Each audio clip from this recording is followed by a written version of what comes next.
இயேசு கிறிஸ்துவின் இனிதான நாமத்தில் இன்றைய ஆவிக்குரிய சிந்தனைக்கு உங்களை அன்புடன் வரவேற்கின்றோம். இப்போதும் ஒரு பாடலுக்கு பின்பு உங்கள் சிந்தையை தெளிவிக்கும் ஆவிக்குரிய செய்தியை கேட்கலாம். கல்வாரி ஸ்நேகம் கரைத்திடும் என்னை கல்மணம் மாற்றி கரைந்தோட செய்யும். கல்வாரி ஸ்நேகம் கரைத்திடும் என்னை கல்மணம் மாற்றி கரைந்தோட செய்யும்.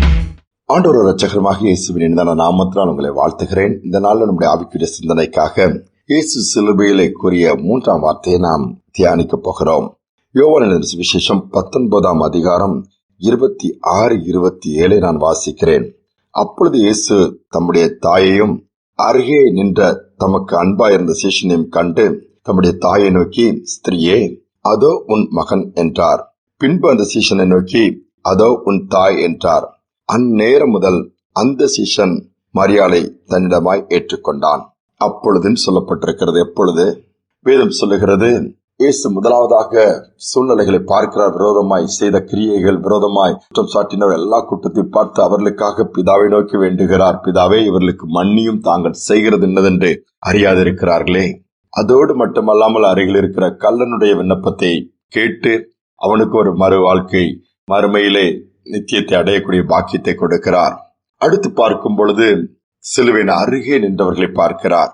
மத்தேயு எழுதின சுவிசேஷம் 27:55 கொஞ்சம் தூரமாய் இயேசுவினுடைய தாய் மற்றவர்கள் நின்றதாக சொல்லப்பட்டிருக்கிறது. ஆனால் யோவான் 19ஆம் அதிகாரத்திலே சிலுவையின் அருகே கீழே நிற்கிறார்கள்.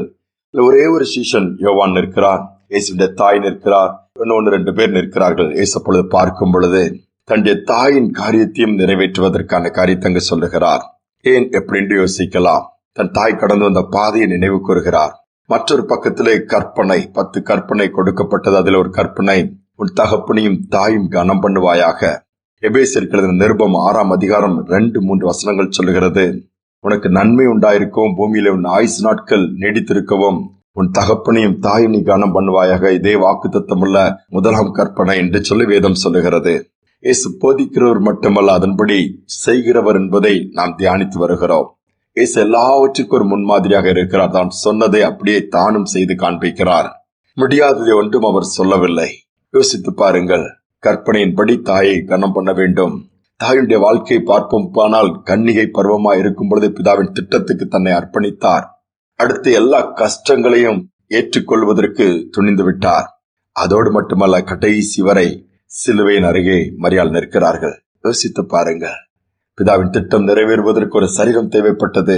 மரியாள் தன்னை அதற்கு அர்ப்பணித்தால். இயேசு பிறந்து வளர்கிறார், ஊழியத்தை ஆரம்பித்து விட்டார். இன்னைக்கு என் வேலை பிதாவின் சித்தம் முடிந்து விட்டது என்று சொல்லி அற்பமா எல்லாவற்றையும் தூக்கி போட்டு விட்டு போகவில்லை. அந்த சூழ்நிலையிலும் அந்த கற்பனையை நிறைவேற்றும்படியாய் தாயை பார்த்து, ஸ்ரீ அதோ உன் மகன், யோவானை பார்த்து அதோ உன் தாய் என்று சொல்லி தன்னுடைய கடமையை நிறைவேற்றுகிறார். பாருங்கள். இன்று சமுதாயத்தில் பார்க்கும் பொழுது சூழ்நிலைகள் மாறிவிட்டது. பெற்றோர்களோடு இணைந்து கூட்டு குடும்பம் என்பது இன்றைக்கு பிள்ளைகளுக்கு ஏற்றுக்கொள்ளக்கூடிய ஒன்றாக இல்லை. பெற்றோர்கள் பட்ட பாடுகளை நினைத்து பார்க்க கூட நேரம் இல்லை. பெற்றோர்கள் படுத்து விட்டார்கள் என்று சொன்னால் பார்ப்பதற்கு கூட மனது வரமாட்டிருக்கிறது. சமீபத்திலே ஒரு சகோதரருடைய தாய் இறந்து விட்டார். அவர் அங்கு போய் எல்லாவற்றையும் முடித்து விட்டு திரும்பி வந்தார். அவனை கேட்டேன், என்ன இப்படியே முடிந்து விட்டதா? எல்லாம் நடந்து நான் எல்லாவற்றையும் முடித்து விட்டு வந்தேன்.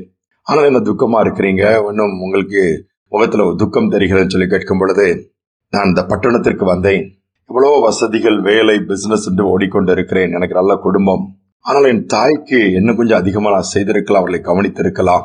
அவள் என்னோடு பேச, என்னோடு டைம் ஸ்பெண்ட் பண்ண கூப்பிட்டாங்க, பேசினாங்க. ஆனா என்னால் அங்கு ஊருக்கு போய் அதை என்னால் செய்ய முடியவில்லை என்கிற வருத்தம் என்னை அதிகமாக அழுத்துகிறது. உண்மைதான். இன்னைக்கு அநேகருடைய வாழ்க்கையிலே பின்பு புலம்புகிறோம். இல்லை, என்ன அநேகர் எடுத்துக்கொண்டால் அனாதை இல்லங்களில் சேர்த்து விடுகிறார்கள். ஆனால் வேதம் என்ன சொல்லுகிறது? தகப்பனையும் தாயும் கனம் பண்ண வேண்டுமா? இந்த 3வது வார்த்தையின் மூலமா நாம் கற்றுக்கொள்கிறது அதுதான். நம்முடைய பெற்றோர்களை கனம் பண்ணுவோம். அது ஆண்டவருக்கு பிரியம். அதோடு மட்டுமல்ல, இயேசுவே அதற்கு முன்மாதிரியாய் வாழ்ந்து காண்பித்திருக்கிறார். அதை நினைவில் வைத்துக் கொள்வோம். தாழ்த்தி ஆண்டவர்கள் ஒப்பு கொடுப்போமா? எங்கள் அன்பின் பரலோக தகப்பனே, இந்த நாளில் எங்களை எங்கள் சூழ்நிலையினுடைய கரத்துல கொடுக்கிறோம்ப்பா. சிலுவையில தொங்கிக் கொண்டிருக்கிற வேலையிலும் கூட தாய்க்கு செய்ய வேண்டிய கடமையை செய்தீங்கப்பா. கற்பனையை நிறைவேற்றினீங்க. எல்லாம் முடிந்துட்டுன்னு சொல்லி உங்கள் காரியங்களை பார்க்கவில்லை. அன்பார்ந்த சீஷனை பார்க்கிறேன். அதோடு மட்டுமல்லாமல் தாயுடைய தவிப்பையும் பார்க்கிறீர். அங்கு அதற்கு ஒரு ஆறுதலையும் ஒரு நம்பிக்கை நீர் கொடுக்கிறீர். தேவண்ணமானிக்கு ஒருவேளை தவிப்போடு கண்ணீரோடு கைவிடப்பட்ட நிலைமையில் இருக்கிற ஒரு பிள்ளைகளை நினைவு கூர்ந்து ஒருவேளை தாயை அற்பமாய் எண்ணின பிள்ளைகள் இருப்பார். புள்ளர் அவர்களும் பக்கம் திரும்ப உதவி செய்யுங்க. பெற்றோர்களும் பிள்ளைகளும் இணைந்து குடும்பமும் மகிமைப்படுத்தக்கூடிய பாக்கியத்தை கொடுங்க.